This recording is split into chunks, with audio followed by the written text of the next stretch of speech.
Greetings, it's a Monday evening and after a little bit of driving I'm up on the north coast and I'm here for the week, and it's going to be a phenomenal one as well because it's going to be the 90th staging of the 5th major. Yes indeed folks, the 5th major, certainly if you're Irish, the Irish Open, hosted here by the Rory Foundation, sponsored by Dubai Duty Free, and a phenomenal field. More about that a little bit later and through the week actually, but first impressions just arriving up here.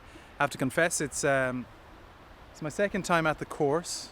Came up here for a media day back in early May and it was phenomenal, and this is quite spectacular, so let's take a look. Right, so pretty much the town and the course almost as one, and here we are at the North Atlantic. Absolutely stunning,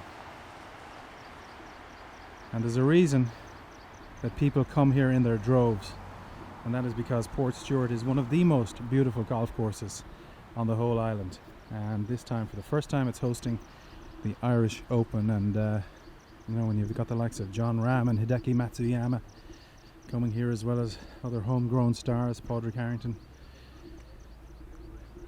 Paul McGinley, Darren Clark, Lee Westwood, Danny Willett, the list goes on. But it's Monday, and so some players have arrived early and they're all getting ready for a big week ahead. I recognise a couple of these guys. Porrick Dooley of Drive Golf Performance, Corkman, was an Irish amateur international back in 2002 and now making a big impression on the teaching front with his company Drive Golf Performance. Everything good? Everything's fantastic. Course? Yeah, oh, the course is wonderful. I've never seen tees like them. The tees are perfect. Yeah. The fairways are gorgeous like carpets. Greens are rolling beautifully. And it's stunning dunes on the front nine, just absolutely stunning. So Porrick is here with a colleague of his from Drive Golf Performance. Oh yes, another one finds the bottom. It is a big hole actually, yes. This is Colin Moriarty, coming off a recent victory on the PGA Irish region. Colin and I go back a ways, but in 2003 Colin was on the Walker Cup side, the Great Britain and Ireland Walker Cup side, that enjoyed a famous victory over the United States, led by local man Garth McGimsey, of course from Bangor. I'm sure we'll see Garth here this week, but one of the great amateur legends. But what a wonderful time that was. Can you believe it was 2003? Yeah, it's 15 years ago now. It's hard to believe it, isn't it? And you know, the last time I was here was playing the Inter Pros for Connacht, I think in 1998. That's 19 years ago. Wow. So, but what a beautiful place. You know, you remember some of the holes and whatever, that first tee shot is incredible. I mean, the views here from the putting green, spectacular course, and obviously a huge effort gone in here this week. The course, as Porrick said there, is immaculate. Yeah. And you're playing well. A nice little victory recently, as I said, on the PGA Irish region. You've enjoyed and tasted victory on the Challenge Tour. I mean, you know, you're an experienced campaigner. How's it all shaping up? Yeah, it's good. I enjoy this course. You know, you gotta hit the ball well out there. You gotta drive the ball in position. If you're offline, you're going to be punished badly. And you know, you try and, obviously, as you said, you know, a couple of good rounds on the region recently, a couple of good events, and yeah, it's nice to be back on the big stage, Shane. You know, and get out there and get the juices flowing. And the PGA Irish region, very competitive. It's because of your place on the Order of Merit last year that sees you in here this year and gets you entry into some other big tournaments as well, which is always good. I mean, you're in this for the long haul, aren't you, Colin? Yeah, I am. You know, I've been at this a long time now, Shane, and there's no point giving up now, is there? But yeah, as we said, the region is good now. There's some good players there, a lot of former European Tour winners playing. There's, you know, it's quite competitive, so it's good. It's, you know, it keeps you sharp and whatever else, and gives you a chance to compete, I suppose, when you come out here on the biggest stage. Well, great to see you, Colin. One of the finest strikers in Irish golf. A joy to watch playing the game, and the best of luck this week. Thanks, Shane. There you go.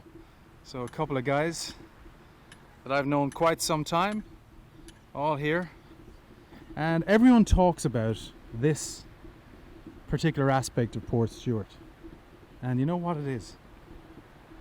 It's absolutely true. It is arguably one of the most beautiful first tees in golf when you have all of this to the right.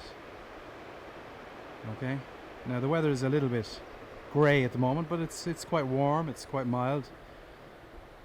But the players will be walking from the practice green up here, and as Porrick just pointed out there, you know, the tees are immaculate. They're like billiard tables. That's Jordan on the right, who's manning the security. How you doing, Jordan? How's it going? Who's your colleague? John. John. All right. These boys will be keeping everyone safe and secure, in particular the players. But look at that. What an office they have this week.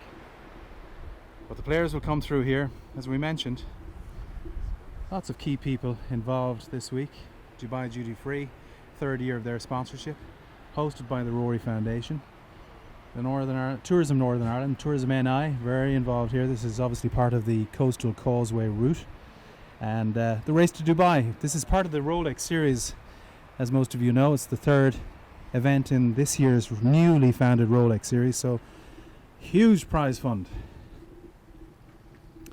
And this is where the players will come, gather their thoughts, and this is what they will be presented with.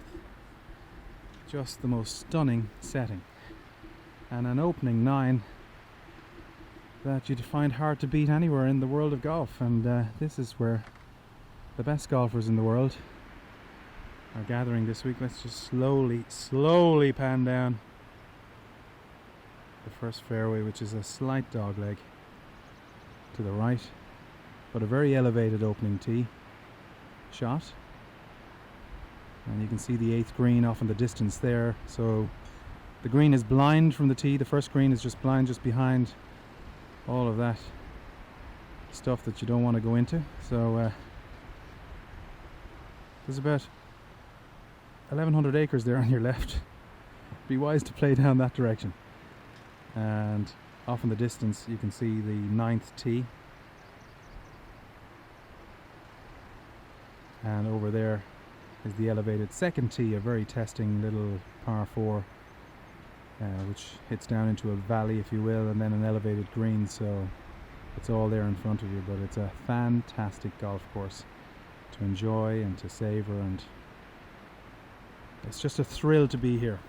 As I mentioned, it's the 90th staging. Can you believe it? And that's why we consider it the 5th major here in Ireland. And I'm not sure now if that's ticket only or it's first come, first served, which I'm sure it will be for, all 5 days of the championship. A busy Pro-Am on Wednesday, and then you've got 4 days of tournament play, Thursday through Sunday. The weather's going to be a little bit mixed, but that's kind of the way you want it. This is part of the Rolex series. And we can't wait to be involved. For CNN, I'm filming a feature on the Irish Open for a couple of days, and then hopping into the commentary box with the World Feed team. And this is very important because, this is an actual international event, and, if we get good weather, then we're going to be shining some amazing pictures on Ireland, the island of Ireland, Northern Ireland, Irish golf, which is united in so many ways, and we're all very proud of it. And here's to a great championship and a worthy winner.